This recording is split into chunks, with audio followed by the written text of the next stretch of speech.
engines have started and are now at the preliminary thrust level, throttling up.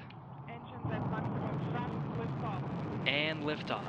We have liftoff of Anne McLean to Vít St. Jacques and Oleg Kononenko blasting through the Kazakh sky to the International Space Station. 30 seconds into flight, all parameters are nominal. Copy.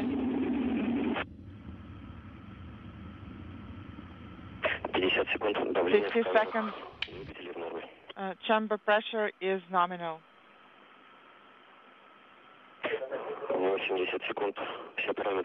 80 seconds, all parameters are nominal.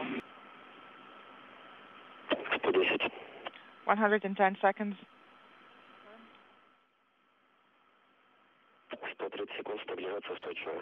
Now transitioning to an animation, you can see from the launch pad losing sight of the Soyuz, but getting good second stage performance.